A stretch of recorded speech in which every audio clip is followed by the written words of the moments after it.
This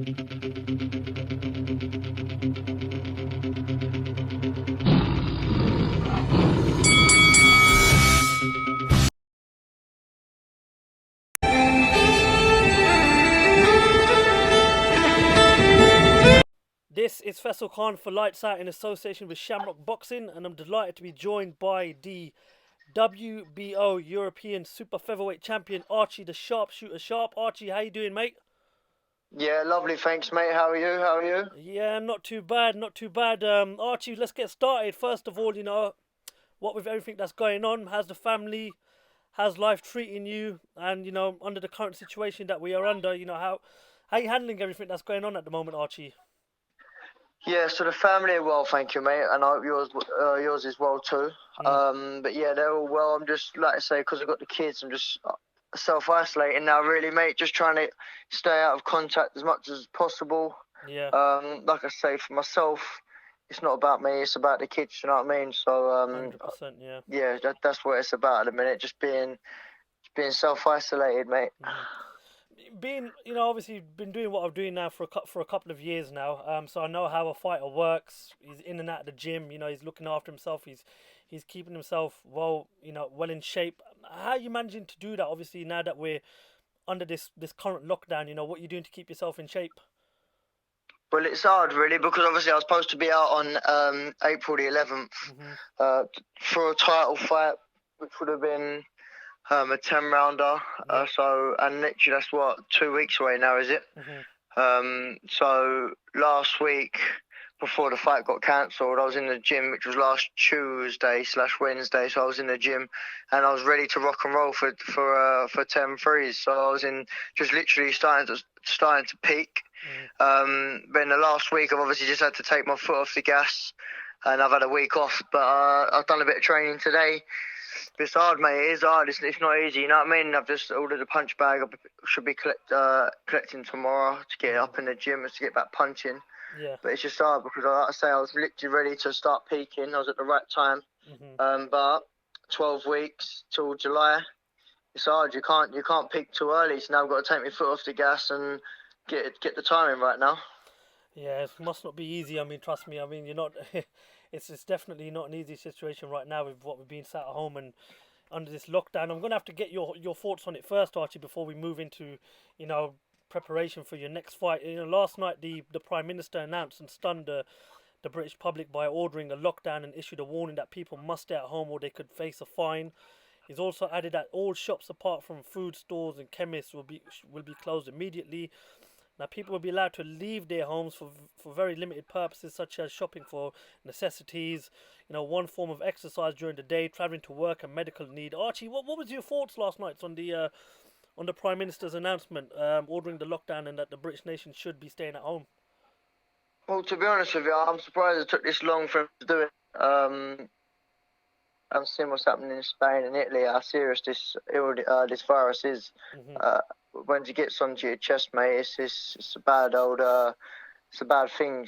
They said in Italy, this chronic pneumonia. Yeah. So I do believe it should have happened a little bit sooner, but like you say, it's done now. They done it last night. Hopefully people will listen and not keep treating this as a joke. I'm not being funny. 2-3 weeks ago when it was happening in Spain and Italy, I was saying to people, it's a bad virus, you know what I mean? But people just laughed it off, and now people are all ringing me up, panicking. I think we should have jumped on it a lot sooner. But hey ho, it is what it is, and we've got to get on with what's in front of us. Yeah, 100%. I mean, I remember saying a couple of weeks ago to someone that it's something that needs to be jumped on sooner rather than later. And obviously the situation's escalated, and now we're all under a lockdown. Looking at the whole situation, how it's escalated over the last few weeks, from judging from what you've just said, you believe that this lockdown should have been enforced a couple of weeks ago, right?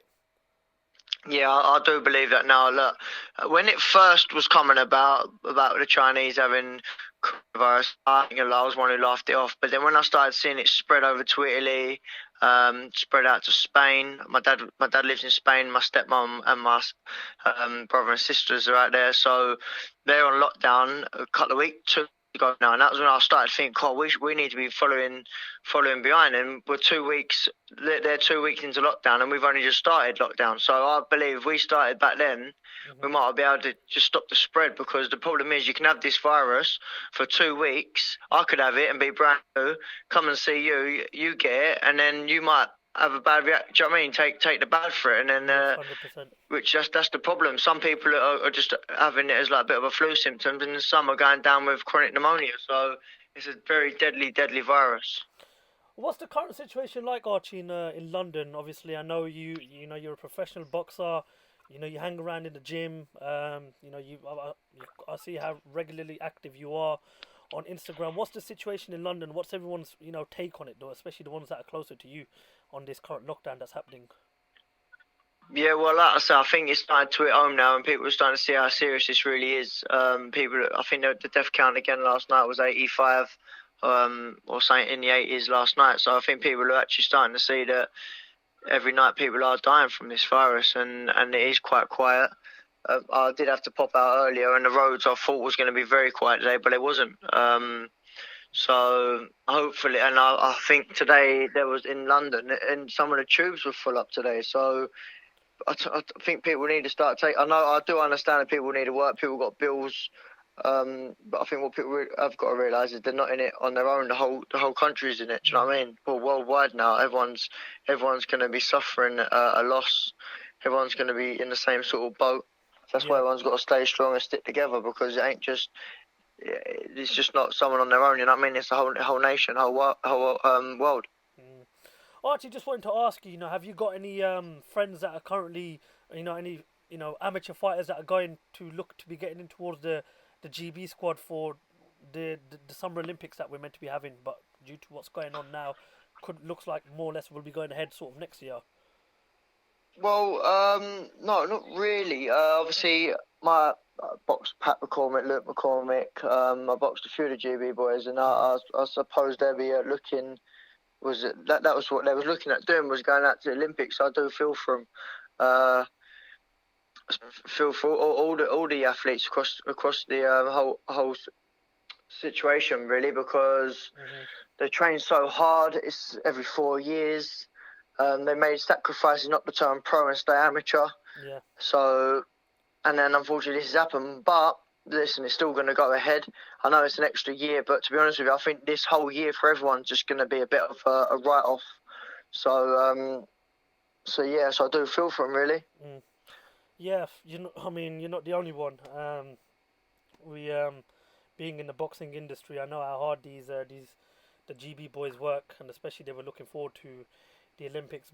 And as you mentioned as well, outside of boxing, people have got to work, but obviously health comes before anything else. So this new structure that's been enforced by the Prime Minister last year gets taken serious, and hopefully we can get rid of this disease and get back to normality. And speaking of normality, as you mentioned, you was due to fight April the 11th at the O2 Arena on the Bois Joyce card. But last week the British Boxing Board of Control cancelled all public boxing shows until the end of April at the earliest, due to the coronavirus pandemic that's going on. The show's been moved to July the 11th, Archie. Has Frank Warren spoken to you about the possibilities of fighting behind closed doors? Yeah, but I think, like you say, at the minute, everyone's hoping for the show to go on as normal. So we'll just have to see. But I'm sure people will have to do it if it comes to it. If the virus is going on that long and we can't do public shows for everyone to go to, then it's gonna have to be behind closed doors at the end of the day. And we are fighters, and we do rely on payments. Obviously, we've got sponsors and things, but not everyone's got sponsors. So they rely on their purse money, and that's what we do. We fight to get paid, and unfortunately, at the minute, I ain't boxed since December. There'll be other fighters who've boxed since December or before that. So everyone wants to get back fighting, whether it's in front of people or behind closed doors. At the end of the day, it's just about getting in the ring and getting paid and doing what we do and chase the dreams that we've set ourselves. You know what I mean? Yeah. I've got goals. I want to be fighting for world titles at the end of this year, and to do so, I need to be active and fighting.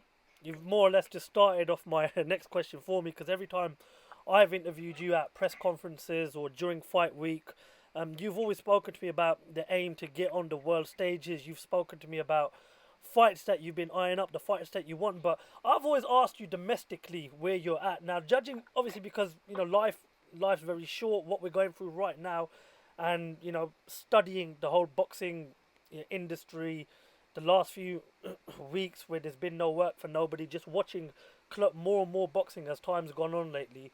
There's still big fights out there for you domestically. Would you say that domestically you're finished with the British domestic level, or is that something you still would be interested in going forward as you aim to get towards a world title shot or to world levels? Well, ideally for me, I would have been out in April. I had a very tough opponent lined up, an Argentinian fighter who's 120, lost 2. Okay. So that would have been for the WBO International. And that's basically what I was aiming at. Get a nice tough opponent over from there, and then move on to the winner of Frampton and Jamal Herring. That was my ideal situation. So now I think what we'll do, we'll have the same sort of opponent lined up for July, hopefully. And then, like you say, Frampton and Jamal have got the fight. It's confirmed, just need to get a date. Once all this is over with, I'll be out there ringside watching. And yeah, hopefully, like I said, I can get the winner of them two.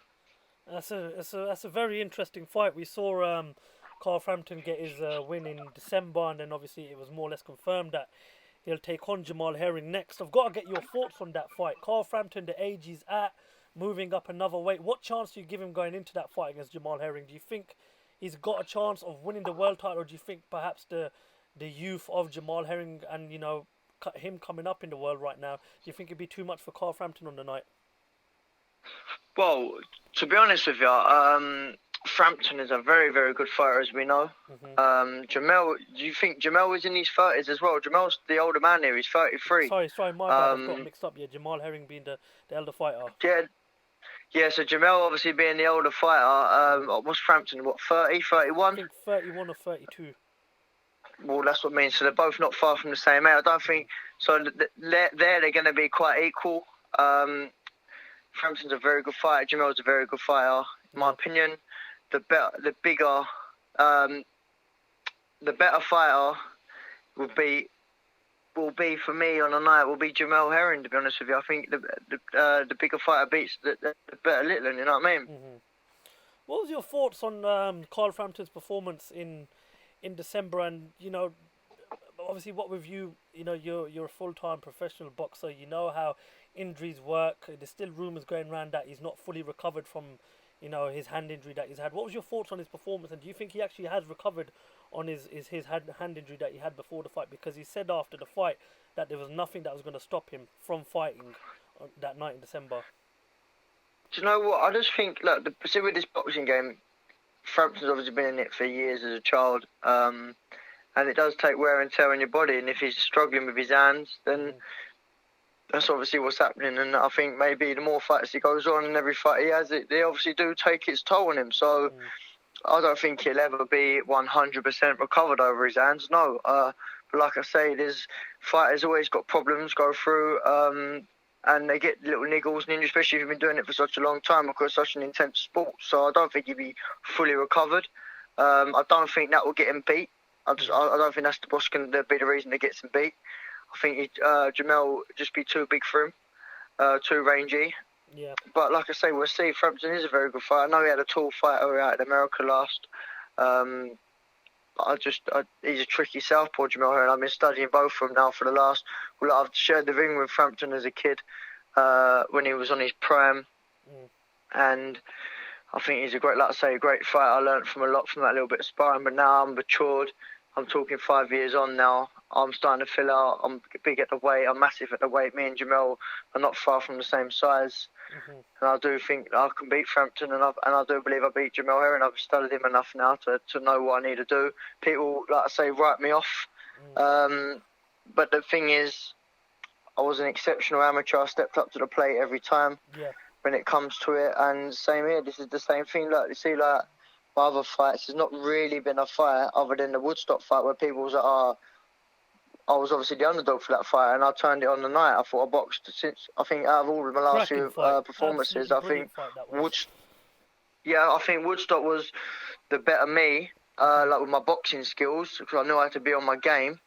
And then my last few fights, I've drawn into a bit of a fight really, but I've got my game back, and like I say, I want these fights where I am the underdog, because that's where I turn it on the night. I'm always one of them ones to turn it on when the pressure's on, when the pressure's there, and you'll see that when I get the chance to step up for these big fights.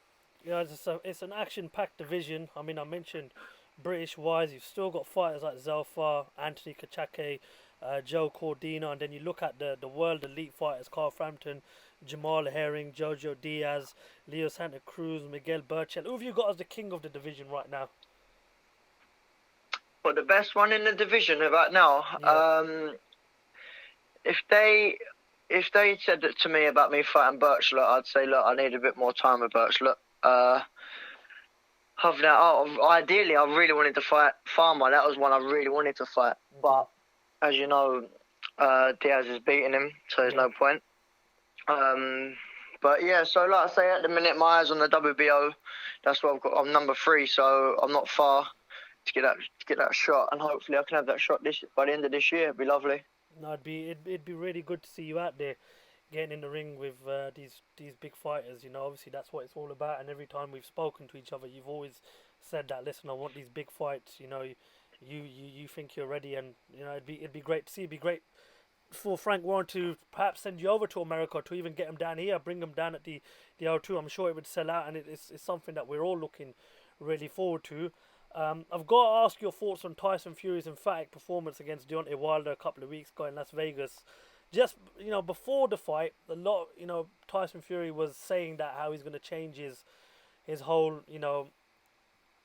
how he's going to change his whole ability going into the fight, how he's going to look to knock out Deontay Wilder. Did you give him any chance in knocking out Deontay Wilder? And again, performance-wise, what did you think of him on the night? Well, the thing is, this is what I'm saying. Look, Fury, people kind of writ him off. When he gets in there and people are starting to think he's going to be the underdog, he turns it on. That's what makes a great fighter. That's what I believe in myself.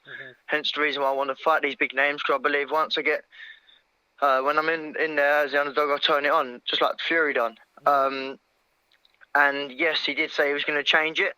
Did I believe it? I wanted to believe it, 100%. I wanted to. Do you know what I mean? I wanted to believe Fury, and I am. What I do like about Fury is when he says something, he does do. So when he actually done it, I'm surprised. He done it in a very, very good fashion. So I'd be lying if I said, "Oh yeah, I knew he was going to go out there and knock him spark out," because I didn't. I knew he was going to win. Yeah. Always back Fury all the time that he's going to win. But yeah, for him to go out and do what he done is just phenomenal, and he boxed unbelievable, and it couldn't have happened to a better person, especially to come back from what he's had to come back from. And yeah, I'm over the moon that he done it. So, yeah, I mean, if you want to look at an example on how to, rise from a situation that he was in a couple of years ago, you definitely use Tyson Fury as an example. One final question before I let you carry on. There's talks of that big fight with Anthony Joshua. It's got to happen at some point. Perhaps not this year. I don't see it happening this year. Maybe next year. If that fight does happen, for all the marbles, let's say Wembley Arena, 90,000 fans, to crown the undisputed heavyweight champion of the world, who do you think wins? Fury all day long. You can ask anyone who knows me, and I've said it from day one. Even when Fury was at his worst, when he was going through all this depression and everything, I said, best heavyweight that we've ever... our best heavyweight at the minute is 100% Tyson Fury. I said it from day one when he was in this state. I said if he ever comes back, he'll beat all of the heavyweights. He's come back. He beat Wilder twice.